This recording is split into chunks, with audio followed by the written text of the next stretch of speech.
Hello guys, welcome back to Super Guy Boy Show, and today we are back with another JoJo's Bizarre Adventure topical video. This time, finally, the Jojolands chapter review. Chapter 14, 15, and 16. 3 months in a row, I did not do a Jojolands chapter, and I finally decided to do it now.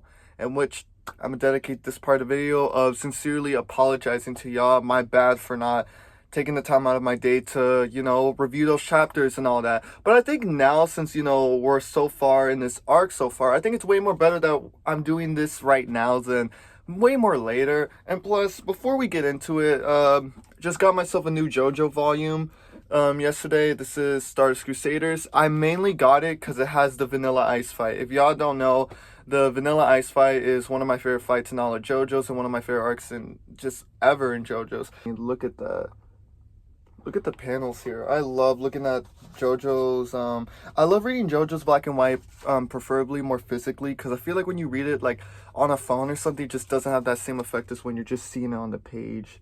I love looking at this. But yeah, this one has the Darby the Gamer arc, which, I mean, not one of my, I wouldn't say it's like one of the best arcs from Stardust Crusaders compared to, like, I don't know, the Vanilla Ice fight, Anubis, Oingo and Boingo. Weirdly, I love that arc a lot. But, or the Silver Chariot arc, I'd say there's way more better ones, but still, this one is great to have. Oh, this one runs long. I'm just rereading it now. I'm like in the first 2 chapters or so. But yeah, I'm happy to have this. Oh shit, a colored panel. I haven't looked through this because I just got this yesterday. I love seeing the colored pages in JoJo's. Oh, there's more. Yeah, I'm wasting more time in this video. My bad. So finally, let's talk about this arc and all of that we're currently in. And honestly, I have a lot of mixed emotions on this arc. I think it's really good so far. I think there's a pretty good setup for something that could happen that could be greater.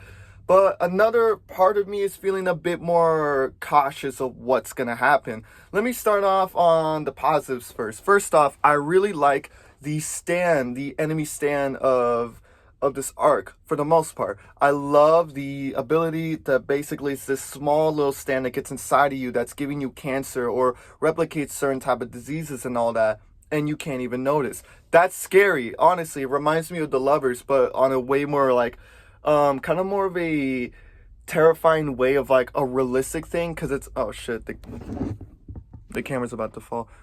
I would say it's way more scarier because it's something that you don't even notice at first that's giving you something of a disease and all that. It's scary, and I love the panels when we're inside of someone's body and all that, and we see like the stand going around and all that. Those were my favorite panels from Chapter 15 especially. Chapter 15 was fantastic with those, especially that part where the panels were slowly getting inside of the straw that Usagi had made, which was pretty cool, by the way. I love that. I love how, like, with each passing chapter of Jojolands, it just feels like Araki is showing off his artistic ability. And here, especially with the way he designs the inner organs and all that, they look great. They have a unique atmosphere to it. I love it. And as well, I think the enemy stand user that we have over here, who's this little girl, I was wondering if she was going to play an important role. The first time I read Chapter 16, the first time that she was introduced, I was thinking that, like, she's perhaps, like, the daughter of the stand user or something, because I originally thought it was this guy who was going to be the stand user. But then, the thing that's pretty interesting is that she's acting all spoiled and all that, like very bratty like, and then out of nowhere, like, she gets this nosebleed, and then she like completely switches personalities. Like, at first she's like all like spoiled, like, I want this, then she has this nosebleed, and then she like completely turns to a different person, more stern like and all that. It gives me vibes of like Diavolo and Doppio, kind of like 2 different personalities. Who knows? Maybe this is the Diavolo of this universe, which would be pretty cool. But no, I actually wonder what this stand user is going to contribute and all that. Because it's such a, from what we got of her, it's pretty interesting and all that. Especially her stand ability, which I think is pretty cool so far. And as well, I like the way this fight is so far progressing. For the most part, I'm telling you, I do have some mixed emotions. I like the way how we're moving more and more along. You know, at first it started back at the headquarters of Howlers and all that, and then we're moving to the hospital, possibly getting to the MRI machine and all that, which I really like. I like the fact that Araki's constantly changing up his stand fights in this part, because I feel like they have been very like um stabilized in just one area. You know, jungle warfare took place in, you know, the jungle and all that, just one area.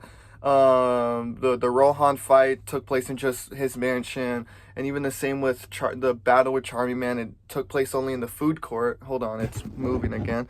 I like the fact that it's changing to different places, and I hope that Araki isn't just gonna stick to that whole motif of constantly just being in one area, because I feel like the best parts about JoJo's is that we're constantly changing balance because of different abilities and all that. And with how unique the stands are in this part, you can go all sorts of ways, which I'm hoping that Araki goes more and more with that. Which brings me to probably my first negative of this arc so far that we're in. I'm not that big of a fan of the fact that this new enemy stand user is an automatic pursuit type of stand. Trash, we upload trash. Face down, trash. If y'all know me, I wasn't that big on Jojolands in terms of the fights and all that. I thought that the stands were very basic, or like, you know, not too interesting and all that. And I didn't like the fact that most of them, not all of them, most of them were automatic stands. And, you know, I'm fine with like an automatic stand, like being here or there. You know, like some of my favorite arcs in JoJo's are automatic stands. Like I love the Highway Star arc. I love the Sheer Heart Attack arc and all that. The thing is, though, is that the way Jojolands did it had a very, like, it was very formulaic and didn't change up that much. It was usually like, shit, we're getting attacked by a long distance stand, we gotta find a user, and that was usually the whole thing. That was the whole stick and all that, which it seems like this is gonna be the same thing. And the thing that made Jojolands way more, I think way less, that didn't appeal to me with those automatic stands, is that the user wasn't that interesting. The users most of the time in Jojolands didn't interested me that much for me to care about. Well, you know, not only are they finding this stand that it's pretty, you know, I've seen this 100 times, but the user is not that interesting to read either, which is why I'm hoping that this stand user is going to be way more interesting, or the next couple of stand bouts that we're going to get, the user are as great as the stand itself. I hope that makes sense in a way. I just don't want this to be another Jojolands where the battles are all automatic stands, because honestly, that was one of the things that ruined Jojolands for me, was the fact that most of the stand battles were just automatics. And I hope that Araki just keeps changing, because that's the thing about Araki that I love, is that with each part of JoJo's, he always experiments. And I think especially with Steel Ball Run and Stone Ocean and Jojolands, especially Jojolands, were definitely the parts that he experimented the most, you know, and sometimes they don't work. You know, the experimentation on Jojolands definitely didn't work for me. Some of the experimentation didn't work on Stone Ocean for me either. But, you know, sometimes some changes, or sometimes going to 180 in your writing style can do you way more better and keep your audiences way more surprised, in my opinion. And that's the best part about JoJo's, is that, you know, Rocky's constantly, you know, surprising us with something, which I feel like if we're gonna be constantly staying in this whole like automatic pursuits type of shit, it's just gonna keep the part feeling stale, which it hasn't so far. I just feel like this arc is just kind of showing us that, and I hope that isn't the case. I hope that Araki is gonna be changing up and all of that. Other complaints I would say is probably the stupid argument in chapter 15 with Charming Man. I'm sorry, but that took me out of the battle. Like, I love the way the flow of chapter 15 was going really, really good and all that. The tension's all big and all that.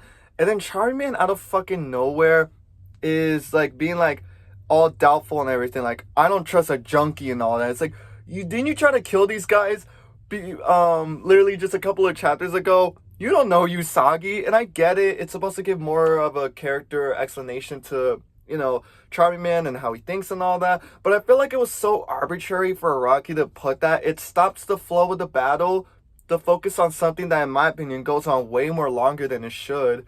It completely took me out of the battle. Charming Man just hasn't been that great of a character, in my opinion. I don't hate him or anything. He just doesn't interest me too much compared to like the other characters. Like I much prefer Dragona, I much prefer Paco and Jodio. I sure as shit prefer Usagi over fucking Charming Man. I just don't think I just don't think so far from what we got, he's not that interesting in my opinion. Or hold on, let me change the camera. He just isn't that appealing to me. You know, I just of course I love his stance a lot. I like how it's called Big Mouth Strikes Back, which is the weirdest shit ever. I've never like Big Mouth Strikes Back. I know it's a Smith song, but it's such a weird title to take as a stan. Like it's such a weird, wild fucking stan name.